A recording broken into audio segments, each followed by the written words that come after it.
Buenos días. Vamos a continuar con la Comisión Especial de Cuentas de Hacienda. Tenemos, en primer lugar, invitación a los concejales asistentes para que comuniquen cualquier interés relevante que pudiera existir en relación con cualquiera de los asuntos incluidos en el orden de la sesión. En segundo lugar, aprobación del acta de fecha 18 de julio del 2017. ¿Alguna cuestión? Procedemos a votar. ¿Votos a favor de la aprobación del acta? ¿Abstenciones? No sé si hay alguna abstención. Yo no la he visto. No. Sí.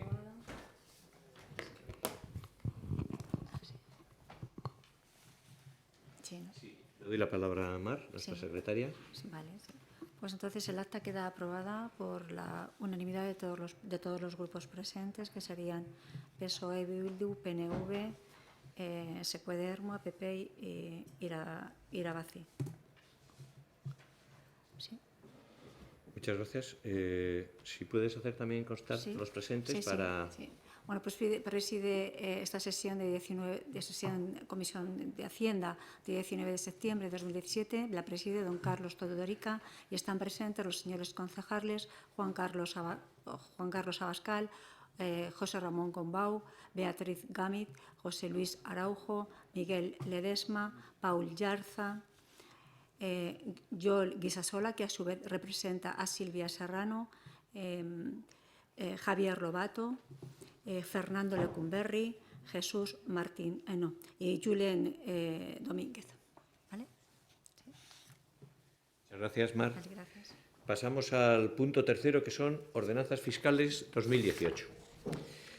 Bueno, si os parece, vamos a hacer un repaso de los elementos que pudieran ser distintos respecto a las ordenanzas de los ejercicios anteriores y, por supuesto, en cualquiera de los asuntos, pues si alguien quiere preguntar porque tiene dudas o entrar en debates, pues perfectamente está en su derecho. Así que haremos un ligero repaso con este esquema. Ya adelanté en la anterior comisión que la idea que recogería en materia de tasas, precios públicos e impuestos este año sería que tuviesen un incremento del 1,5 basado en la previsión, en la ya realizada inflación medida de julio del año pasado a julio de este año, es decir, de un 1,5%. Habrá algún detalle por redondeos de cifras que si se ponen los céntimos en 4,67 se deje en 4,7, para entendernos, ¿no? En fin, no entiendo que hay muchos redondeos que tienen sentido ahí dentro de los céntimos por facilitar el trabajo y así se plantean en algún caso, como el tema, por ejemplo, de las entradas del cine. Pero, en cualquier caso, sería el IPC, un IPC basado en que entendemos que la Administración Pública tiene que tener recursos. Tener recursos significa que no vamos a aumentar la presión fiscal, porque mantener el IPC es lo que nos permite precisamente mantener el grado de presión fiscal. Decía que es muy probable que los incrementos en algunas materias primas o costes como el capítulo de electricidad o gastos energéticos pues esté disparando el 5%, que la masa salarial nos cueste un 1% más por concepto de incremento, más si le sumamos antigüedades y otra serie de costes nos vamos al 1,5%. No hacer, por lo tanto, un incremento del 1,5%, desde mi punto de vista, supondría una minoración de la capacidad de la institución pública y tendría poco sentido. Creo que el ayuntamiento tiene que prestar servicios, lo tiene que hacer con calidad y tiene que ser capaz, además, de mejorar constantemente, haciendo que con el mismo recurso prestemos más y mejores servicios. Pero no estamos en el equipo de gobierno por disminuir la recaudación fiscal y limitar, por lo tanto, el conjunto de servicios públicos en principio. Dado que, si no se produce un incremento notable en la productividad, si hay un incremento de costes, si no hay incremento de ingresos, o se prestan menos servicios o esto no hay quien lo cuadre, ¿no? Responde además a una visión de largo plazo. Este ayuntamiento lleva muchos años subiendo en función del IPC con ese esquema básico, que creemos que es una fórmula que nos invita a la vez a trabajar la mejora de los servicios, pero no teniendo más recursos, sino sobre todo haciendo mejor las cosas, ¿no? Bueno, dicho esto, podríamos empezar a verlos ya cada uno de los precios públicos siguiendo el esquema de las ordenanzas municipales que enumera pues desde el 1 hasta el 20, hasta el 30, cada uno de los precios o tasas, ¿no? Empezando por el IBI, que sería el 1, actividades económicas el 2, impuestos sobre vehículos el 3, etcétera. Los elementos más singulares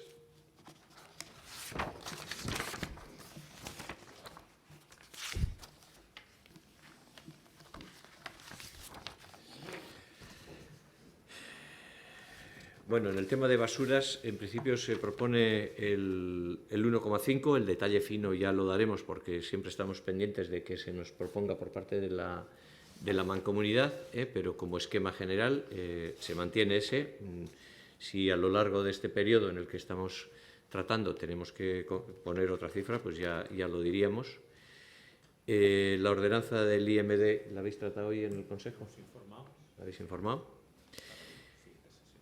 Sí, en la ordenanza del impuesto de vehículos de tracción mecánica se propone desde el punto de vista técnico retrasar un poco el periodo de cobro para facilitar la gestión interna.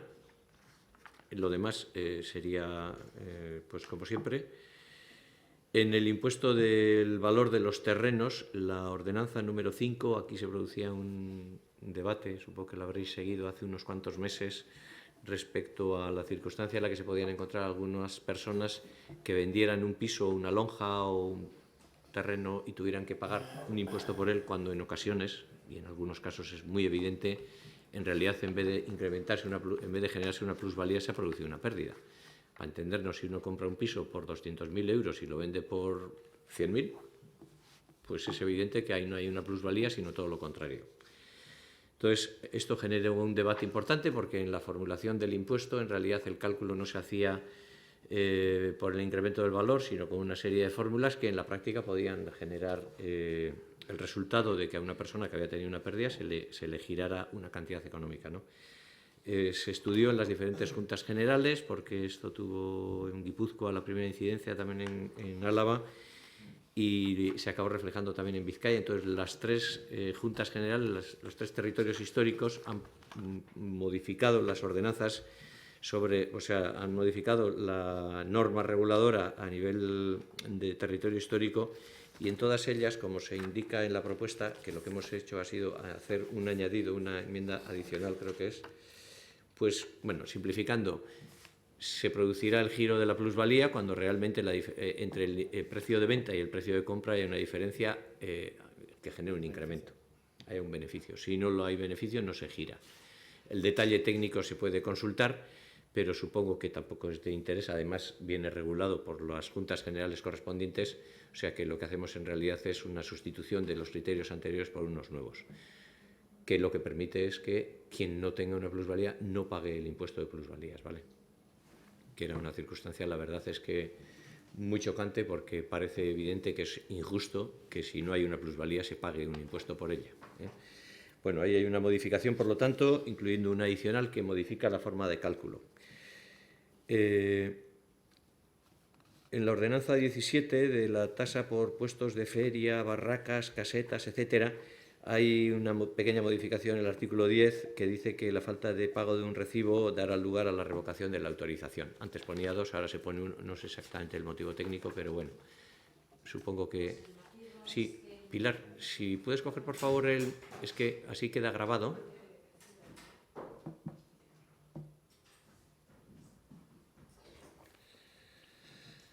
El motivo es que con las personas del mercadillo es muy difícil tramitar una ejecutiva, porque aunque les notifiquemos no encontramos nunca bienes en entidades bancarias. Entonces, lo más efectivo es que cuando han dejado de pagar un recibo no montan y vienen inmediatamente a pagar. Entonces, es una forma de control y de agilizar, porque si no se quedan atascados dos. Solo por eso. Perfecto, gracias.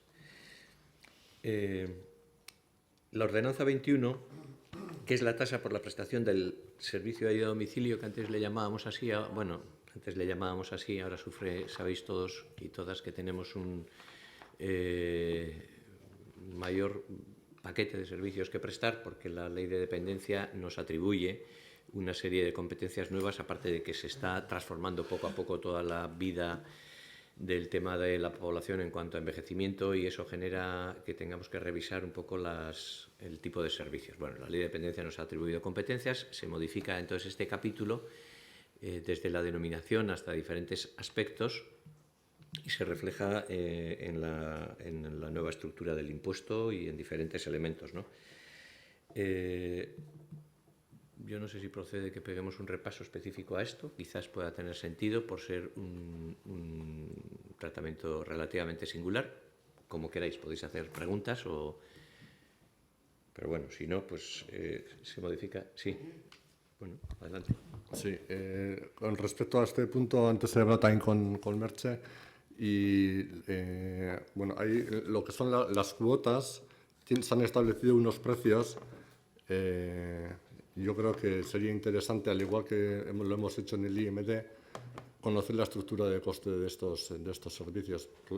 Más que nada para que sepamos bueno, qué nos cuesta y cuánto aporta ERMUA y cuánto, que la gente tenga conocimiento de lo que cuesta un servicio. Voy a dar la palabra a Merche. Por mi parte no hay ninguna pega, todo lo contrario, pero no sé si se te ocurre algún otro aspecto a considerar o... Bueno, non a todas y a todos. En principio, comentar que efectivamente no se ha adjuntado un informe de costes, si bien es cierto que en la propia ordenanza aparecen los precios vinculados en la mayoría de las situaciones, a los precios de contrato del servicio, pero como se especifican, es oportuno aportarlo. Y en algunos otros servicios, como por ejemplo el de vivienda comunitaria versus residencia, la aplicación es de la tasa de Diputación Foral de Vizcaya. Creo que es el único servicio. Y en el resto, lo único decir que, bueno, pues que a pesar de que la Ley de Igualdad entre Mujeres y Hombres se aprobó en el 2005, el año pasado Emakunde nos invitó a los distintos ayuntamientos a hacer en el caso de ERMUA fue una experiencia piloto de aplicación de la evaluación de impacto de género en todas las ordenanzas y normativas municipales. De manera experimental, pues porque pertenece al área de personas, lo hicimos sobre esta ordenanza, sobre la ordenanza 21, y lo que proponemos ahora, propusimos ya a Alcaldía y proponemos en general, es pues una aplicación de las mejoras que surgieron de la aplicación de esa evaluación de impacto de género, que se refleja desde el propio título. Hemos introducido un pequeño preámbulo que existía y también alguna pequeña ventaja respecto a cuidados, si es la mujer o es el hombre de la familia quien hace el ejercicio de los cuidados en el entorno familiar. Básicamente es esto.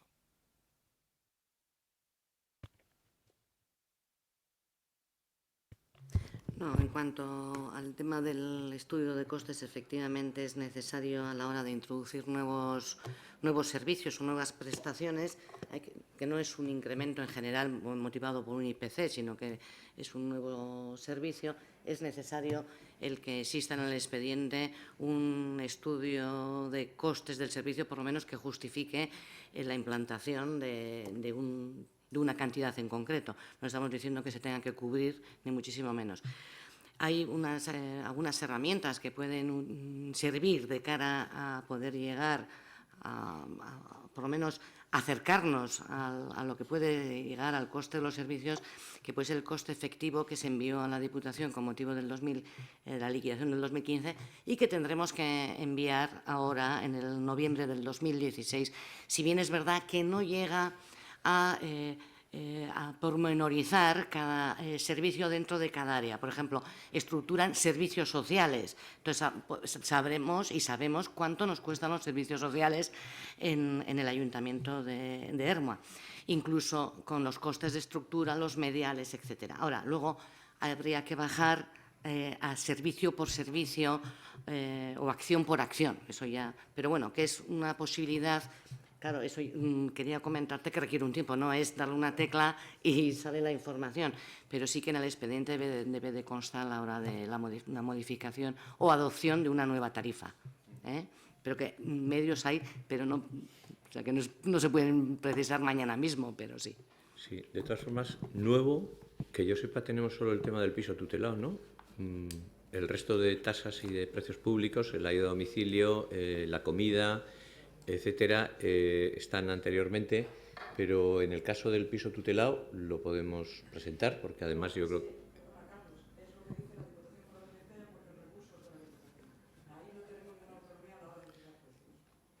Sí, yo lo sé, pero él no tiene por qué saberlo.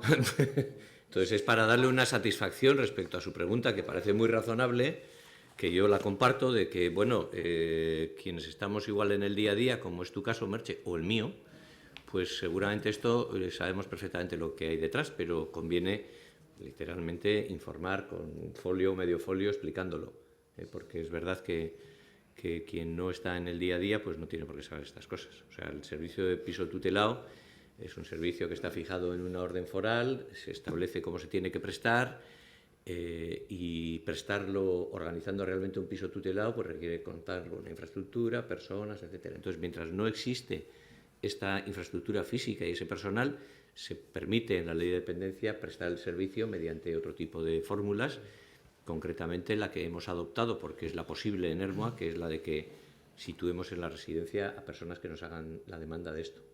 Y eso tiene un coste, que es el que es, porque ese precio concreto lo determina la DIPU.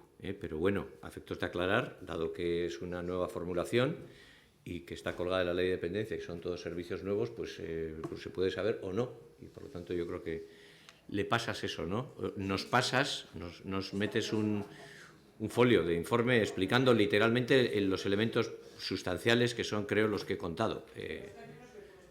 Sí, no tiene más. Es decir, nosotros no vamos a aclarar en otras ocasiones, pues el coste requiere un desglose del coste total por costes específicos, pero en el caso de la residencia, cuánto se paga lo establece una orden foral que te dice 82 euros día, punto. En este caso no hay que justificar si los 82 pues es una fortuna o es el doble de lo que debiera ser o es poco, porque hay una norma foral que te resuelve la cuestión. Pero bueno, se te pasará entonces, lógicamente, la explicación escrita de lo que estamos comentando, porque ese impuesto es verdad, ese servicio ciertamente es nuevo. ¿Alguna cosa más de este tema? No. Bueno, el siguiente punto, la siguiente ordenanza que aparece con alguna cosa reseñable es la 28, que son las denominaciones de los espacios del centro Izarra, que esta no hemos pasado, ¿verdad, Rosalía? La traemos la semana que viene. Sí. ¿Puedes contar el...? Sí.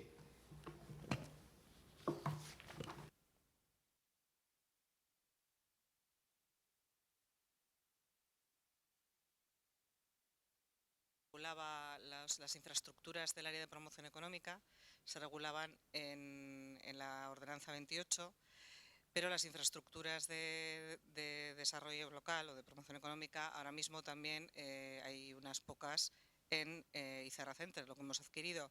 Entonces se están unificando los criterios, están dando una vuelta al estudio y bueno, les faltaban determinar algunas cuestiones y la traeremos la semana que viene la presentación. Esa es la causa por la que hoy no estaban revisando pues eso, el equilibrio de los precios públicos, viendo un poco cómo quedaban cada uno de ellos. Entonces, bueno, la semana que viene la traerán y os explicarán, iré con el informe adjunto de por qué se ha hecho de esa manera. ¿Vale? Gracias, Rosalía. Por último, en la ordenanza 29 del precio público por servicios de peluquería estética del PCEPI se propone su eliminación, entiendo, porque no se cobra a nadie. O sea, se peinan las cabezas que pululan por allí, pero no se prestan servicio hacia la ciudadanía, ¿no? Se podría entender además quizás que es competencia desleal. Quizás, no lo sé, por parte de los peluqueros. No es el caso. Sí. Sí, coméntalas. Sí, le voy a dar la palabra a Bea para que comente algunas bonificaciones en cultura que se han introducido novedades también. Sí. Sí, buenos días, según me guste hoy.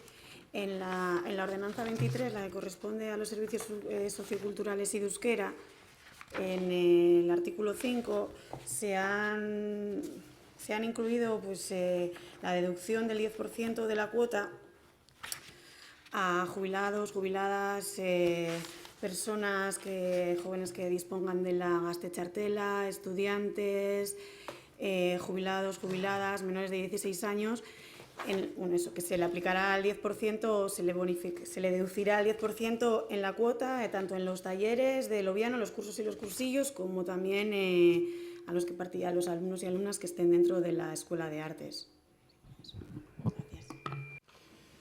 Muchas gracias.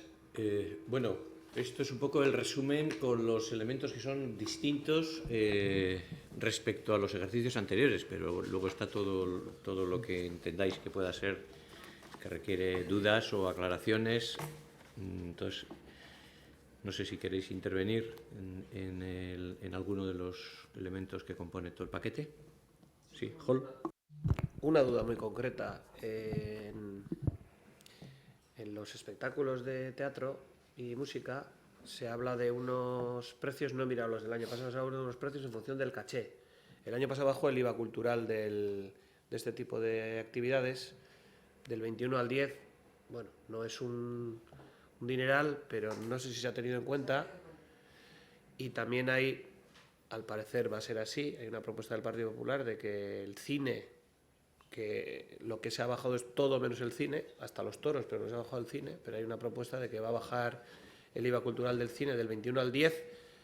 A ver, tampoco va a ser una millonada, pero en caso de que eso fuera así, si los precios de las entradas se mantuvieran, realmente lo único que conseguiríamos es que la gente seguiría pasando lo mismo y un pequeño incremento para el ayuntamiento, que yo entiendo que en este caso, con la propuesta que hay de subida del IPC, pues no iría a ningún sitio. Pero bueno, de pagar 4,60 a pagar 4,70 y que el 1 de enero o el 2 pues el IVA cambie y realmente tú pagas lo mismo, pero haya una menor fiscalidad por parte del Estado y un menor IVA, pues al final el ayuntamiento ahí recaudaría más. Y no sé si esto, enunciado de esta manera, pues haría que luego tuviéramos que tener un pleno específico solo para cambiar el precio de las entradas del cine, que no sé si tiene mucho sentido.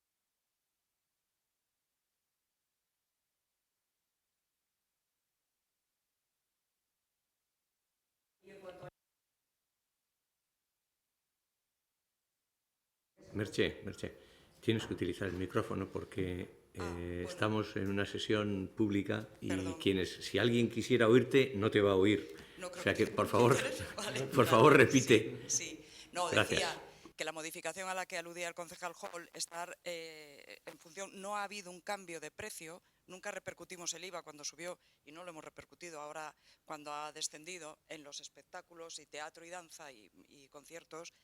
Pero lo que sí hemos hecho, porque lo veníamos haciendo de manera habitual y nos parecía que era necesario reflejarlo en la ordenanza, referenciar el precio de la entrada con el precio del cachet del espectáculo.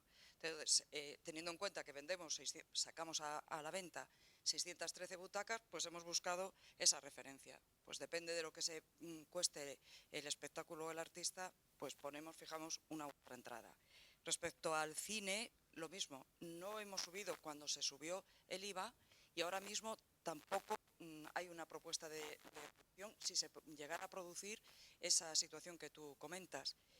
El cine en Ermua es sustancialmente inferior en precio a otros cines del entorno. Quiero decir que nos vamos a mantener siempre en un precio un poco inferior. No sé qué va a pasar en el resto de los cines cuando se baje el IVA. Me temo que no va a haber repercusión en la entrada, pero bueno, esto es una idea personal. O sea, no lo subimos cuando ascendió el IVA cultural. Sí, quiero aclarar también, porque además le oigo aquí a la interventora diciéndome cosas. En realidad, la determinación del precio de los servicios culturales no está en función ni del IVA ni del coste. Hay una política subvencional notable que sitúa los precios en ERMUA, tanto de los espectáculos musicales, de teatro y de cine, notablemente por debajo de los costes, por lo menos de mercado, porque hay una voluntad política de que no haya una relación entre el coste y una parte del coste sin duda podría ser el IVA, aunque se me escapa el aspecto de fiscalidad, porque si fuéramos una empresa, pero no es el caso. Si fuéramos una empresa tampoco debería afectarnos, dado que nosotros ni ganamos ni perdemos. Pero bueno, nosotros no hemos subido, como bien decía Merche, cuando se produjo la subida del IVA, tampoco ahora bajar, porque en realidad el factor para la determinación del precio está precisamente en hacer populares y que los precios sean muy razonables, como creo que son. La comparativa se podría incluso objetivar, pero bueno, yo creo que todos conocemos un poco cómo se funciona, tanto en el precio de una entrada de una actividad musical, que en ERMUA por 12 euros se acude a un espectáculo musical que en Bilbao vale 20, si no 25, o 30 o 40 en ocasiones, y más, dicen por ahí por las que conocen más Bilbao, yo no, pero quiero decir que creo razonable que se mantenga un poco precisamente lo que decíamos como criterio general el IPC, independientemente de si hay una subida tanto en costes, que normalmente tampoco lo solemos repercutir, como en menores ingresos o tal. Hacemos un esfuerzo porque el precio tenga ese carácter de hacer razonablemente sostenible, pero naturalmente por debajo de costes. O sea, no hay una relación, no hay una influencia en el precio notable.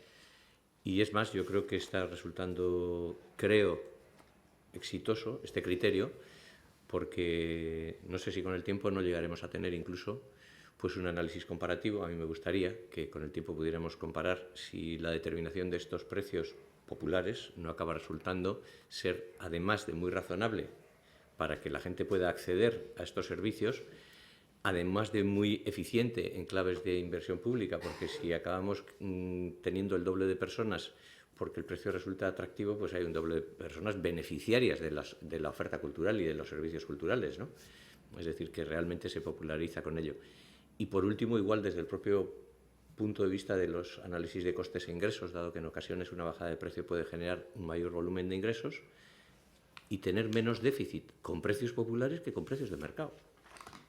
Y algún día igual hasta podemos hacer una comparativa y saber si realmente en municipios de nuestro entorno, con el mismo esfuerzo de aportación municipal para cubrir el déficit, acabamos teniendo nosotros el mismo déficit que otros que tienen precios de mercado, pero nosotros con mayor éxito social, en el sentido de que acude más gente a disfrutar de esos eventos.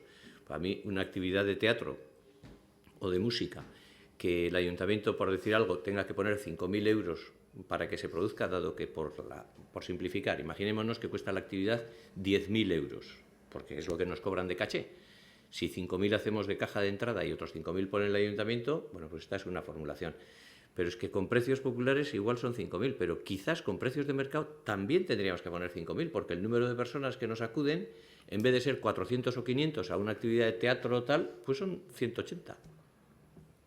Entonces, este análisis de si en el caso de ERMUA esta política de precios populares nos acaba generando un mayor esfuerzo o incluso uno menor, espero que con el paso del tiempo y con los datos, que esto de la transparencia permita que dispongamos todos, no solo de nuestros propios datos, que sí los tenemos, sino de los datos de otros, pues pudiéramos hacer estas comparativas, que a mí me encantaría, porque realmente ya me gustaría saber, un municipio de nuestro tamaño, cuánto tiene que poner para mantener una actividad como la nuestra a precios de mercado, porque igual resulta que es más. O no, no lo sé, porque no tenemos los datos.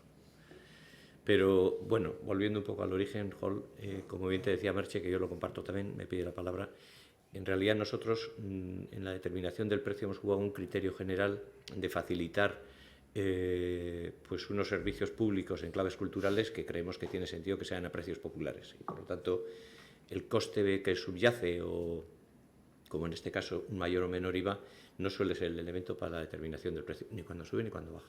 Pero bueno. ¿Una aclaración más, Merche? Una pequeñísima aclaración, siguiendo un poco al hilo de lo que tú has dicho antes, que yo sé de lo que hablo y a veces no todo el mundo tiene por qué. El cachet es el contrato del espectáculo. Nada tiene que ver con el análisis de costes, de explotación de sala, etcétera, etcétera, de la que hablábamos. Nada que ver. La referencia es al contrato, al precio contrato. Era esto. Sí, que ya puesta, igual hasta puedes decir de memoria, yo no me acuerdo cómo es, pero bueno, si el contrato, o sea, si el caché, si el espectáculo que contratamos es de menos de 5.000 euros, el precio, por decir algo, son 10 euros, si es más de 5.000 son 12, es decir, hay una escala que en función de lo que cuesta la contratación se cobra en el precio, pero que bueno, en fin, comparado con el mercado es muy distinto y los costes totales, como bien dice Merche, naturalmente son otros, porque hay que incluir la limpieza, la calefactación, el personal, la amortización y tal. Entonces no hay una comparación, pero seguramente hay un acierto en la política de precios populares, en nuestra opinión, pero bueno, repito que nos gustaría poder evaluar eso. En las tasas aparece esa escala. ¿No te sabes de memoria, Merche? Aquí, sí. ¿No sabéis de memoria? ¿La concejala tampoco? ¿Cómo? Menos de 5, de 5 a 8 y más de 8. Los precios son 8, 12, 10, 15 y 15. Ah, pero leyendo. Yo decía de memoria porque creo que la directora y la concejala esto deberían manejarlo como es debido.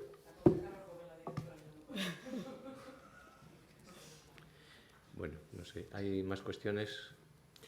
La semana que viene traeríamos de nuevo y la siguiente también. Supongo que tendría sentido que habláramos de un elemento que suele ser habitual y lógico, y separado, lógico, que es la presentación de enmiendas. Yo os propondría que pudieran ser 15 días, por ejemplo, para proponer las enmiendas, dado que luego lleva un periodo de tramitación y, como sabéis, pues si hay que estudiar aspectos con informes de legalidad o de costes o tal, pues eso también lleva un tiempo y aprobarlo para que luego se publique y tal, todo lleva... Entonces, Idoia, con 15 días andamos bien, ¿no? Para presentación de enmiendas. Digo, porque yo no me sé de memoria todas las fases. Bueno, sí me las sé si las pienso, pero no las tengo así. Lo ideal sería que estuvieran aprobadas en octubre tienen que estar 30 días hábiles publicadas en el boletín. O sea, que si estuvieran en octubre para que se hubiera luego enmiendas al Pleno, no digo enmiendas aquí a las propuestas o cualquier tipo de recurso, pues que tuviéramos, para que estuvieran en vigor, estuvieran publicadas antes del 31 de diciembre. Aquellas, importantísimo, aquellas desde luego que sean de devengo el 1 de enero, las que son de devengo posterior o devengo cuando se dé el hecho imponible, no implica que tengan que estar el 1 de enero aprobadas, pero como se llevan en paquete, pues lo lógico es eso, que se aprobarán el Pleno en sesión plenaria durante el mes de octubre. Creo yo que ahí llegaríamos. Sí, gracias. Yo digo 2 semanas medio ampliables, es decir, depende de con cuántas nos encontremos. Si la primera semana de octubre las tenemos, supongo que en 15 días se podrían evacuar los informes y tal. Si, no sé, vosotras estáis ahí, aquí cada uno le toca lo que le toca. ¿Parece razonable? Bueno, pues sí, no sé cómo lo veis. Primera semana, no sé cómo cae, pero para incluir en el orden del día lo miramos, para que pongamos una fecha. 3 de octubre, martes. ¿El día 3 podría ser? ¿Os parece razonable? Estaríamos hablando de, no sé qué soy, 18, ¿qué soy? 19. 19, 3. Presentación aquí. Presentación sin los informes en ese momento. Solo una primera presentación para dar conocimiento y, por lo tanto, se explica el perfil político. Pero, naturalmente, para decidir es conveniente que vaya con un informe técnico por si se dice esto es ilegal. O sea, muy bonito, pero no puede ser, porque hay una norma foral, por ejemplo, que dice que esto no puede ser, o cualquier otra cuestión, ¿no? Entonces, el día 3 sería sería el martes para poder incluir el 5 en la convocatoria. Y ya a partir de ese momento pues estudiaríamos los aspectos técnico-jurídicos o tal. ¿Vale? Bueno, pues incluimos entonces en el acta que el día 3 se presentarían las enmiendas. Si se presentan antes también vale, claro. Digo, porque siempre, para quien tenga que emitir los informes, siempre le vendrá bien. ¿Alguna cuestión? Pues no sé si queréis hacer alguna consideración o levantamos la sesión por hoy con el tema de tasas. Lo iremos trayendo semana tras semana, si hay preguntas, para facilitar que se pueda contestar a los diferentes aspectos o algún tecnicismo, la semana que viene, por ejemplo, el tema de Izarra, o algún otro aspecto que desde el punto de vista técnico o tal, pues se pudiera considerar. Muy bien, pues se levanta la sesión. Gracias.